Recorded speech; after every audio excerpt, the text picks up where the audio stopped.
मस्साजोगचे सरपंच यांच्या हत्येला आज 23वा दिवस उलटलेला आहे. अद्यापही 3 आरोपी फरार आहे. मात्र खंडणी प्रकरणातील आरोपी वाल्मिक कराड याने पुणे पोलिसांना शरणागती पत्करलेली आहे. आणि माझ्यासोबत सध्या मस्साजोगचे एक ग्रामस्थ आहेत. दादा, वाल्मिक कराड जे खंडणीतले आरोपी आहेत त्यांनी शरणागती पत्करली असली तरी मेन या प्रकरणातले 3 आरोपी फरार आहे. काय तुमची प्रतिक्रिया? ही घटना 9 तारखेला झाली. 9 तारखेला घटना झाली.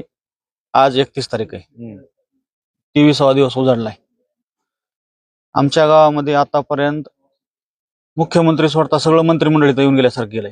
खासदार आले, आमदार आले, पक्षातले विरोधी पक्षातले सगळे आले. प्रकरण CID कडे दिलंय, प्रकरण SIT कडे दिलंय, न्यायालयीन चौकशी होईल, ह्या गोष्टी आम्ही रोज ऐकतो. त्याच्या उपर काल संतोष देशमुखच्या भावानं हायकोर्टात रिट दाखल केली. त्याच्या तिने स्पष्ट उल्लेख केला, वाल्मिक कराडचा उल्लेख केला असेल किंवा ज्या काही त्याच्या मागण्या येतात, तरी बी अजून गावकऱ्याच्या तोंडातून वधवून घ्यायचं किंवा घर हा प्रकार आम्हाला समजला गेलाय. हायकोर्टात रिट दाखल केली म्हणजे त्या रिट मध्ये प्रत्यक्ष नाव जे आहे त्यात तर तुम्हाला ते नाव लक्षात आलं असेल ना. धनंजय देशमुखनं काय रिट दाखल केली, मग त्या रिट मध्ये ज्या मागण्या येतात त्याच्यानुसार तो माणूस त्यात आहेच ना. मग आमचं म्हणणं आहे त्याच्या रिट प्रमाणे जर तो त्यात असेल तर त्याला जी काय त्या कारवाई करा ना. वाल्मिक कराड अटक झाले, मग हे वाल्मिक कराड सारखा माणूस अटक होतो ज्यांना आपण सगळेजण मास्टर माइंड म्हणतात, मग ही 3 का अटक होत नाहीत? म्हणजे ही दर 10 दिवसाला दर 5 दिवसाला प्लॅनिंग केल्यासारखं एकेकाला अटक करायचं, कुणाला सरेंडर करायला लावायचं, कुणाला काय करायला लावायचं, म्हणजे ठरवून गेम करायला शासन आमच्या संकट. कारण शासनाला ही आम्हाला होणारा त्रास किती जास्त दिवस त्रास देता येईल हे शासन आम्हाला बघायला. त्याच्यामुळे आमची एकच मागणी की उद्याच्याला 10 वाजेपर्यंत जर राहिलेले आरोपी अटक नाही झाले, आम्ही गावकऱ्यामार्फत तहसीलदार साहेबांना निवेदन दिलंय. आम्ही गावातील सर्व ग्रामस्थ आम्ही आमच्या इथं मस्साजोगला इथून 1 किलोमीटर तलाव आहे, तिथे जाऊन आम्ही सामूहिक जलसमाधी करणार आहेत. त्याशिवाय शासनाला जाग येणार नाही. कारण आम्ही शासनाचा आतापर्यंत आदर केलाय. पोलीस प्रशासन असेल, शासनाचे प्रतिनिधी असतील, कोणी आमदार असतील किंवा अजून काही जे आमचे मनोजदादा जरांगे पाटील असतील, छत्रपती संभाजी महाराज असतील, यांनी सांगितलं थोडा वेळ द्या. आम्ही प्रत्येकाच्या अल्टिमेटनं ऐकलाय. शेवट आम्ही माणसं येतं, आमची बी सहनशीलता संपली ना. आता आम्हाला कोणाचा अल्टिमेट नको आणि आता आम्ही कोणाचं ऐकणार नाही. आता एकच पर्याय, एक तर आरोपीला 10 वर्ष अटक करा, नाहीतर आम्ही 100-200 लोक तिथं मस्त जाणार येतं.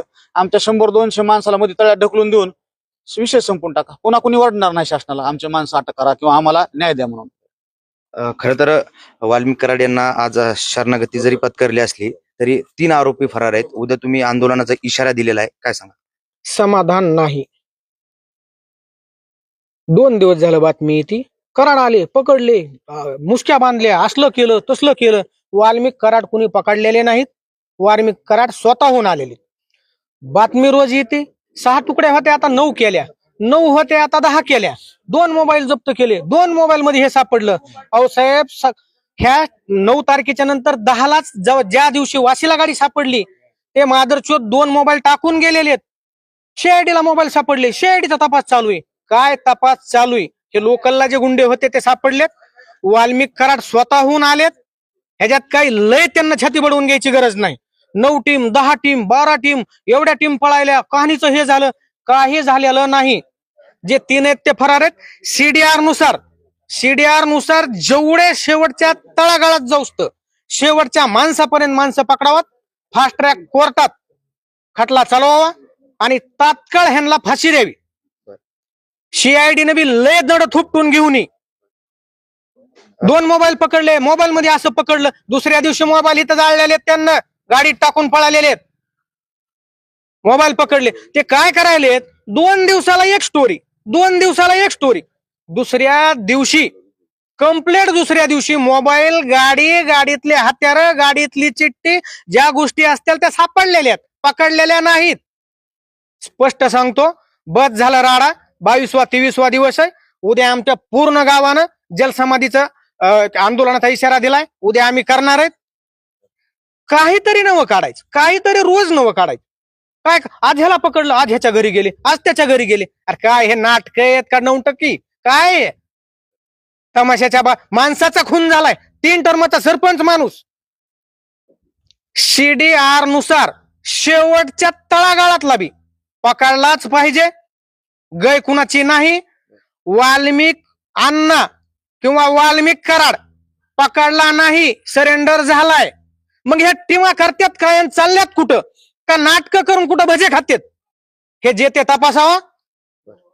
खरं तर CDR नुसार प्रत्येक आरोपीची चौकशी झाली पाहिजे, त्याला अटक झाली पाहिजे अशी गावकऱ्याची मागणी आहे. दुसरीकडे उद्या गावकऱ्यांना जलसमाधी आंदोलनाचा इशारा दिला. उद्या सकाळी 10 वाजेपर्यंतचा अल्टिमेटम गावकऱ्यांनी दिलेला आहे. 10 वाजेपर्यंत जर सगळे आरोपी अटक झाले नाही तर उद्या आम्ही सगळे गावकरी जलसमाधी आंदोलन करणार असल्याचा इशारा देखील मस्साजोगच्या ग्रामस्थ